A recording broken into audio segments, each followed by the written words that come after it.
There has been a military coup in the African country of Niger. But what's more interesting is that many protesters are seen on the streets waving Russian flags. What does all this have to do with Russia?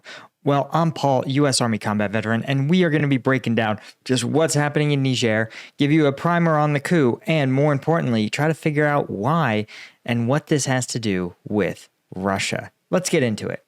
Okay, first, let's talk about the coup itself, right? Now, Niger is one of the last remaining democracies, or was, in the Sahel region. And when we take a look at the map, you'll see just how many countries around Niger are, well, no longer democracies, right? Mali and Burkina Faso, as well as Benin, have all had coups in which various strongmen or authoritarian regimes have taken or remained in power. This is, of course, incredibly problematic. Niger also, of course, bordering Libya, where there's been an ongoing civil war for a long time, and also likely it's almost a quasi-failed state. So Niger certainly does not have a lot of democratic peers. It's also, of course, because it's in the Sahel, is battling an Islamic insurgency. This is partially spillover from a Islamic insurgency that's been going on for a long time in Mali. But the problem is that over time, this has not gotten better. It's actually gotten worse. And the Western governments have a considerable incentive to improve the governance and security forces in Niger. The reason being, of course, one, Islamist insurgencies are sort of a global issue and are seen as facilitating many of the Islamist attacks in the US and Europe, but also the migration crisis through Libya, through the Mediterranean into Europe. Niger and other countries contribute considerably to it. A lot of people are smuggled from sub-Saharan Africa or from the Sahel through Libya into Europe. And Europe, of course, needs to regulate the amount of migrants it receives simply because it cannot process and integrate an infinite number of migrants. So the solution, right, has been a lot of government intervention in Niger, particularly by France and the United States. When we look at this article summarizing the general who seized power from the democratically elected government, you see just how strong some of these efforts are. The general whose name is, I'm going to try my best here, Abdurrahmane Tiani. Tiani was, of course, head of the elite presidential guard. And instead of guarding the president, he imprisoned the democratically elected president Mohamed Bazoum, and then appeared on state television declaring himself head of state. This is the 7th coup in West and Central Africa in 3 years. So certainly democracy being rolled back, but in some cases, these are coups simply replacing one authoritarian with another. Officially, Tiani cited that there was persistent insecurity driven by the decade-long Islamist insurgency that has killed thousands across the Sahel. But he also cited economic and social governance failures by the regime. Right? And he sort of has this oblique statement where he says, quote, "We cannot continue the same approaches proposed so far, as it risks the gradual and inevitable disappearance of our nation," which is interesting because he may, in one sense, be alluding to the fact that it may slowly allow the Islamic insurgents to win, but it also implies that somehow the existing government was collaborating or conspiring to actually gradually destroy the nation of Niger, right? This Tiani was born in a small region, right?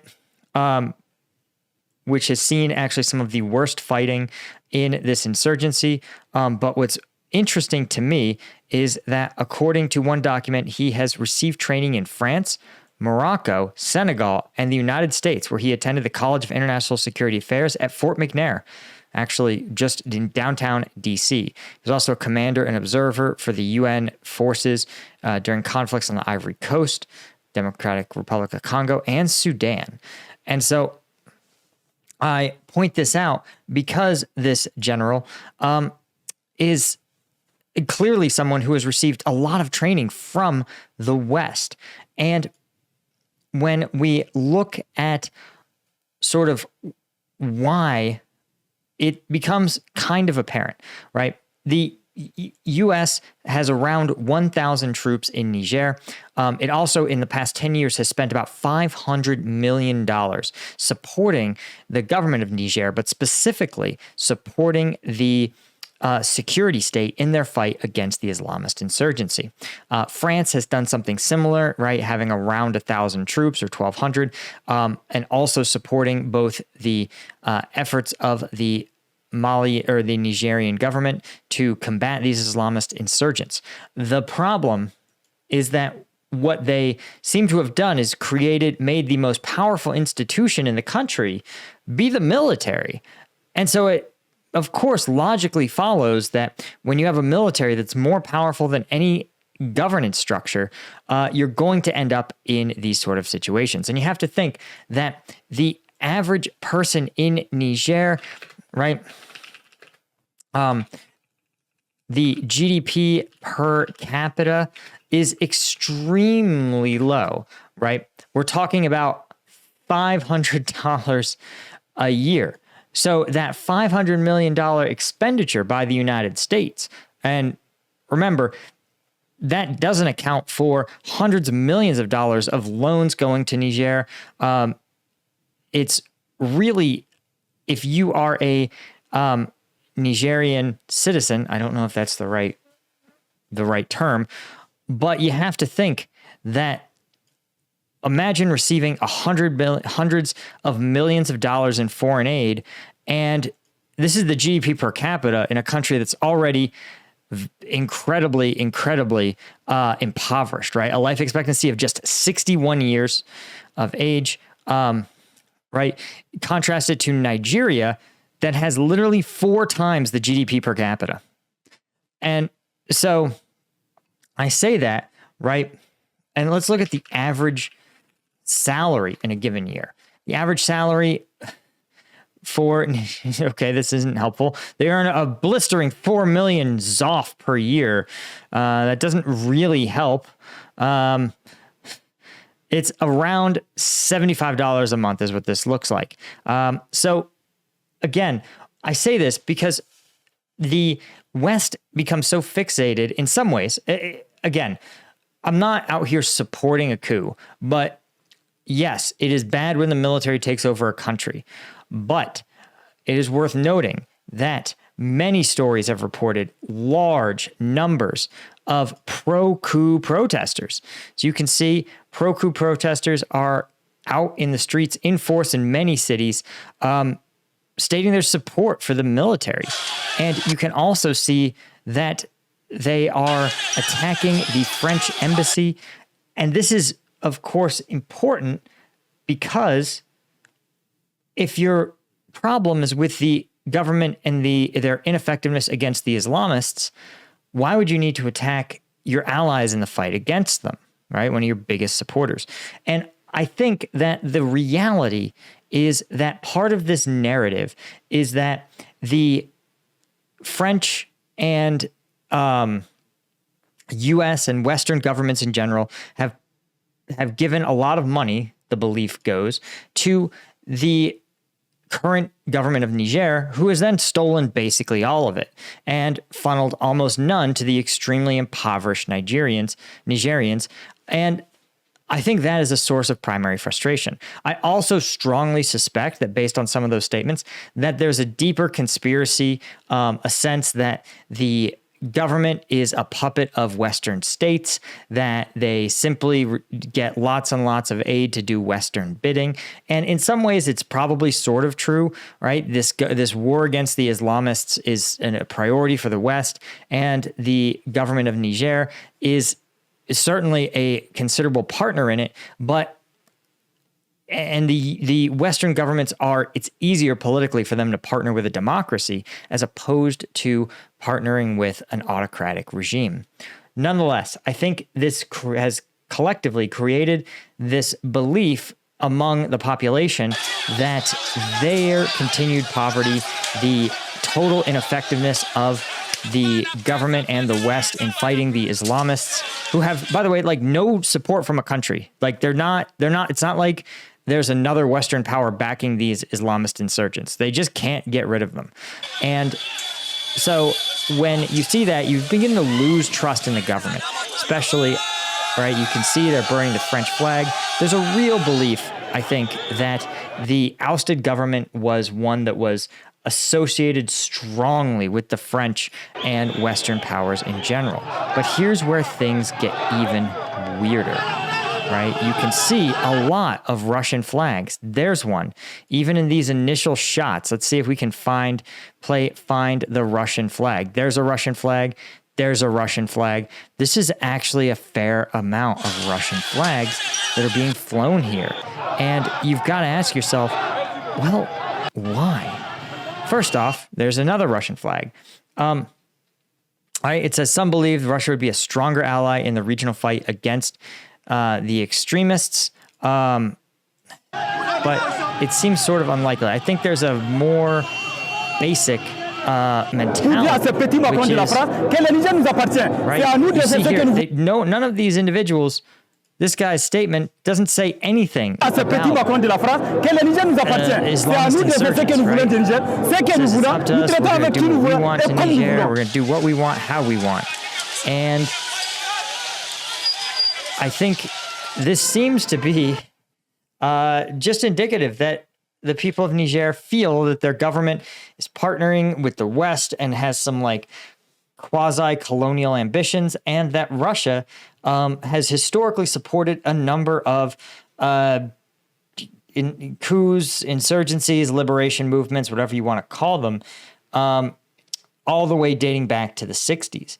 So I think that's part of the reason you see these Russian flags, though I will be the one to tell you that we know Wagner has sent a lot of their personnel to Africa. And we also know that they have been explicitly actually encouraging the coup. As you can see here, here's a statement from Prigozhin himself, where he claims credit for the takeover. And it's strange and troubling to see these things, right? He sort of obliquely claims that Wagner fighters have been proven to be very effective. He says, what happened is the struggle of the people of Niger against the colonialists. You can see this is the narrative that I think the Western media doesn't want to report. And again, this isn't my way of saying it's right or wrong. My argument is simply that you have to report what the people of Niger actually believe is happening in this coup, because that's why people support it. And I think they believe what Prigozhin is echoing here, describing them as a victory against, quote, the colonialists. This is actually gaining independence and getting rid of the colonialists. This shows the effectiveness of Wagner, which is an interesting thing to allude to. 1,000 Wagner fighters are able to restore order and destroy terrorists, preventing them from harming the civilian population of states. So again, what you're seeing is a very sort of strangely worded insinuation that Wagner may have been on the ground there. Again, think about your town or your city. Where would you get a Russian flag? I don't know. And where would you get a Russian flag in Niger? I have absolutely no idea. So the fact that these protesters showed up with flags, I didn't even see any flags of Niger. I saw flags of France being burned, and I saw flags of Russia being flown. And so I think strongly that this coup may be associated or encouraged by Russia. It may even simply be the coup happened and Russia rushed to back it, right, to position themselves against the West, who, of course, immediately condemned this coup. Now, I want to point some other things out about Niger, right? We talked about the poor demographic state of the country, right? It's also a country with an incredibly low GDP per capita, a life expectancy of just 60 years old. It also, of course, right, when we look at the poverty rate, it is extreme. 50% of Nigerians live in poverty on less than $1.90 a day, 83% living in rural areas, and 1 in 5 Nigerians cannot meet basic daily food and nutritional needs. And the reason this is relevant is, again, how do you think it feels to an average person in Niger? You see the massive U.S. defense budget equipping their security forces with ever more effective weapons, only for them to not be able to actually beat back the Islamist insurgency.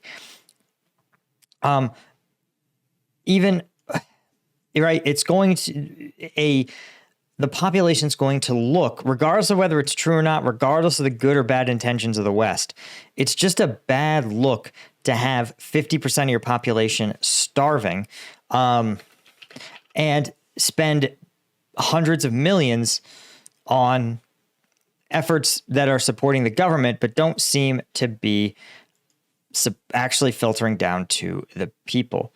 When we look at the fertility rate, right?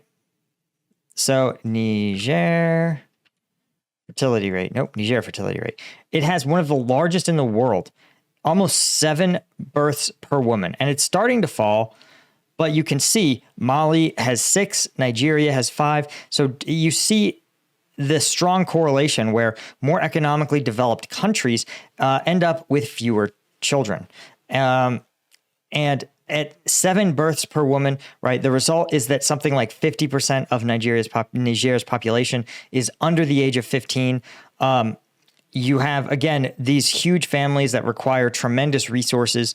So, I mean, again, poverty is just, it's just so endemic, and it is so pressing that it probably, you can imagine that simply changing the existing order, regardless of how successful you think it will be, can sometimes feel like the only way out. I also point this out because there's one other very interesting and sobering fact, is that in Niger, they estimate that there's almost 1 million people held in slavery, which they describe as being both chattel and passive slaves. So the idea is that while there is some level of what we would consider chattel, slavery, right? Where literally a human being is property of another, and they are forced to work or to serve as, forced to work in some sort of economic capacity, right? Where they're used as a tool instead of as a human being or an employee. Then there's a, quote, milder form of slavery where the slaves are forced to work, and then a master takes some of their economic output as sort of think of it like a one-man mafia, where instead of a mafia shaking down a dozen businesses in a neighborhood for a tax, it's one person shaking down one other farmer, demanding things like crops or food or what have you, or some of their economic output.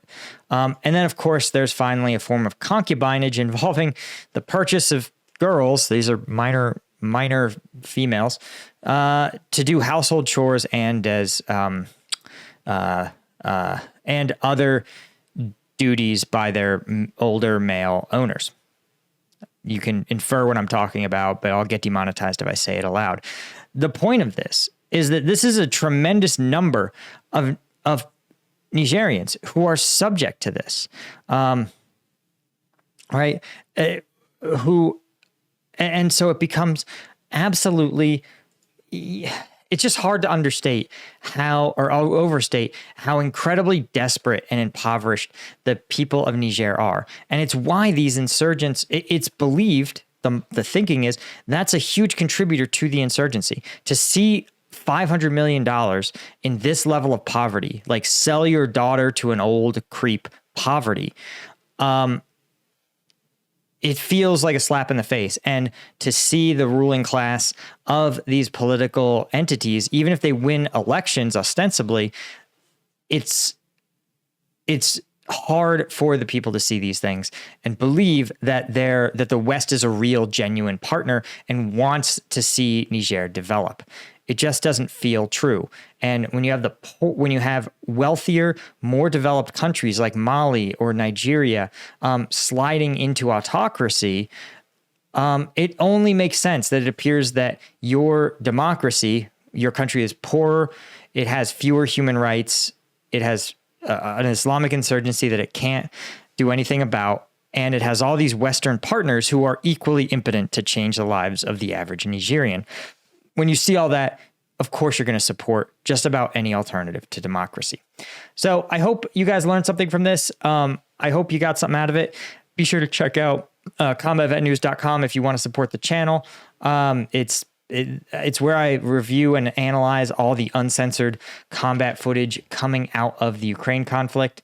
Again, any one of those tiers will support you because I cover war and conflict. I don't get that much support from YouTube or from advertisers. Plus, these are just some sick videos that we analyze. Anyway, that's all I got for you guys. Thank you so much. I'll see you in the next one.